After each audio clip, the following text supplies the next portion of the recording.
तो दोस्तों इस समय हम लोग देख पा रहे हैं कि रशिया यूक्रेन के बीच में जो युद्ध चल रहा है, रशिया खासा परेशान है। रशिया एक तरफ और पूरी दुनिया लगभग एक तरफ।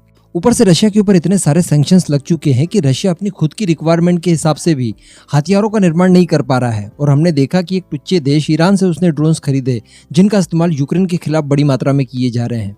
कहने का मतलब रशिया के पास है सब कुछ, लेकिन इस वक्त कुछ नहीं है। क्या ऐसी परिस्थिति में हम लोग उम्मीद कर सकते हैं कि रशिया हमें किसी हथियार की डिलीवरी समय पर करेगा?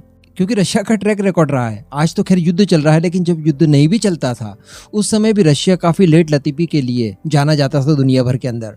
लेकिन इस बार ऐसा नहीं है। उसे पता है कि भारत खासा परेशान है। भारतीय वायुसेना के लिए रशिया से हमने S-400 एयर डिफेंस सिस्टम की डील की है, जो कि हमारी भारतीय वायुसेना को काफी स्ट्रेंथ देने वाली है। हम सभी जानते हैं कि इस समय भारत की वायुसेना को 42 स्क्वाड्रन फाइटर जेट चाहिए, लेकिन है कितने? 31 के लगभग, और वो भी कुछ कम हो जाएंगे आने वाले सालों में, क्योंकि काफी पुराने फाइटर जेट भी हमारे पास है मौजूद।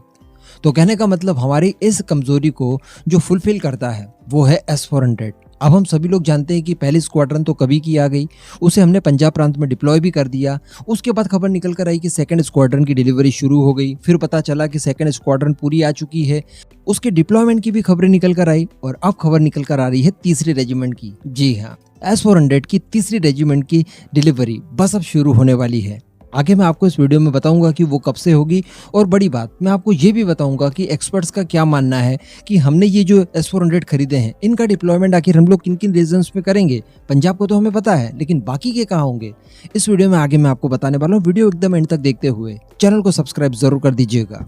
तो दोस्तों बताया जा रहा है कि काफी विषम परिस्थितियों के बावजूद रशिया नवंबर के फर्स्ट वीक में, यानी 1 तारीख से ही मान लीजिए 1 नवंबर से S-400 की तीसरी यूनिट की डिलीवरी हमें शुरू कर देगा। जी हाँ, और इस तरह से कहा जा सकता है कि बहुत ही कम समय में आने वाले 3-4 महीनों में तीसरी यूनिट भी हमारे पास आ चुकी होगी। इसकी असेंबली वगैरह करके फिर इन्हें डिप्लॉय कर दिया जाएगा। तो ये तो हमने जान ली कि जो नई खबर निकल कर आ रही थी वो क्या है, लेकिन अब आप जानना चाहेंगे कि यार इनका डिप्लॉयमेंट आखिर कहाँ कहाँ किया जा रहा है, किस किस तरह की हमारी प्लानिंग है।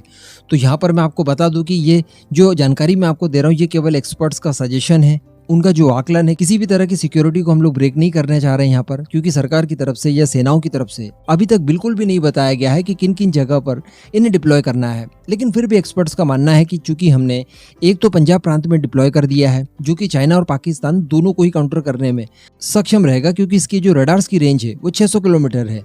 तो वो जम्मू एंड कश्मीर और इधर लद्दाख इलाके तक बड़ी आसानी से निगरानी रख पाएगा।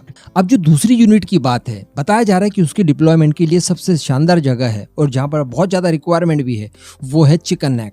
आप जानते हैं कितने विशालकाय भारत को पूरे नॉर्थ ईस्ट से जोड़ने के लिए एक सकरी सी पट्टी बाकी है हमारे पास। बंटवारा ही कुछ इस तरह का हुआ कि हमारे पास इस रीजन में मैप पर आप देख पा रहे होंगे केवल चिकन नेक इतना से इलाका बचा है। तो इसकी सिक्योरिटी करना हमारे लिए सबसे ज्यादा जरूरी है, क्योंकि यहाँ पर अगर कट लगा दिया गया तो पूरा नॉर्थ ईस्ट भारत से अलग। तो बताया जा रहा है कि दूसरी यूनिट को संभवतः इसी इलाके में कहीं पर डिप्लॉय किया गया होगा। अभी अगर बात की जाए तीसरी यूनिट की, तो बताया जा रहा है कि इस बार इसे नॉर्थ में डिप्लॉय करने की तैयारी चल रही है। और नॉर्थ में कहां पर?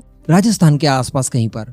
जगह फाइनल नहीं है, लेकिन राजस्थान रीजन के आसपास कहीं पर, बॉर्डर वाले इलाके के आसपास इसे डिप्लॉय किए जाने की तैयारी है। इसी के साथ साथ जो अगली रेजिमेंट हमारी आएगी आखिरी वाली, बताया जा रहा है कि इसको उस रीजन में डिप्लॉय किया जाएगा जहां पर चाइना का खतरा थोड़ा सा ज्यादा होता है। कैसे? हम लोग देख पा रहे हैं कि तिब्बत वाले इलाके में जो चाइना ने इनलीगल ऑक्यूपाई कर लिया है, वहां पर चाइना बड़े लेवल पर युद्धाभ्यास करता है। अभी कुछ ही समय पहले हमने देखा कि जो चाइना और भारत के बीच में अघोषित समझौता था कि जो LAC है उसके 10 किलोमीटर इस साइड भी और उस साइड भी 10 किलोमीटर कोई भी अपने फाइटर जेट को अंदर नहीं ले जाएगा। और अटैक हेलीकॉप्टर की बात की जाए तो 5 किलोमीटर के दायरे में कोई भी अपना अटैक हेलीकॉप्टर नहीं लेकर जाएगा। लेकिन पिछले कुछ समय से हम लोग देख पा रहे हैं कि चाइना ने कई बार इन लॉस को तोड़ा है। ये लॉस मैं आपको उस समय भी बता चुका था जब ये इंसिडेंट्स हुए थे कि लिखित में तो नहीं है, लेकिन अघोषित रूप से काफी लंबे समय से दोनों ही देश इसका पालन कर रहे हैं। लेकिन इस बार चाइना ने दुस्साहस किया, इस वजह से भारत को भी अपनी एक्टिविटी यहाँ पर बढ़ानी पड़ी। बताया जा रहा है कि इस समय भारतीय वायुसेना दिन हो रात हो या किसी भी इलाके को आप ले लीजिए, पूरे LAC पर अपनी जो सर्विलांस कैपेबिलिटी है इसको कई गुना बढ़ा दिया। कई सारे नए उन्नत हथियार यहाँ पर लगाए गए और हमारे फाइटर जेट वगैरह भी लगातार गश्त करते रहते हैं। तो कहने का मतलब हमारी प्रेजेंस इस इलाके में और एक्टिविटी खासी बढ़ गई है। इसको कॉम्प्लीमेंट देने के लिए एक S-400 की बैटरी यहाँ पर डिप्लॉय करना बहुत ज़्यादा अनिवार्य हो जाता है। तो बताया जा रहा है कि जो लास्ट वाली यूनिट है, सॉरी कभी मैं यूनिट बोल रहा हूँ, कभी रेजिमेंट बोल रहा हूँ, कभी बैटरी बोल रहा हूँ, खैर तीनों का मतलब आप समझ सकते हैं। तो इसे स्पेशली उन्हीं चीज़ों को ध्यान में रखकर डिप्लॉय किया जाएगा। ताकि चाइना इस तरह का कोई दोबारा से दुस्साहस करता है तो उसे वहीं पर न्यूट्रलाइज कर दिया जाए। वैसे अगर S-400 वहां पर तैनात हो गया तो 600 किलोमीटर चूंकि इसके रडार्स की रेंज है तो काफी दूरी से ही हम लोग डिटेक्ट कर पाएंगे कि हाँ कोई ना कोई खतरा हमारी तरफ आ रहा है, तो हम लोग पहले ही एक्टिव हो जाएंगे। और चूंकि चाइना को जैसी जानकारी मिलेगी कि इस एरिया में S-400 डिप्लॉयड हो चुका है तो वो खुद भी ऐसी हिमाकत करने से पहले 100 बार सोचेगा। तो ये है कुछ S-400 की डिलीवरी और उनके डिप्लॉयमेंट की प्लानिंग। कहने का मतलब रशिया ने बता दिया है कि यकीनन वो भारत के लिए एक अच्छा दोस्त अभी तक भी साबित हो रहा है। इस पूरे मुद्दे पर आपका जो भी मानना हो नीचे कमेंट करके जरूर बताइएगा।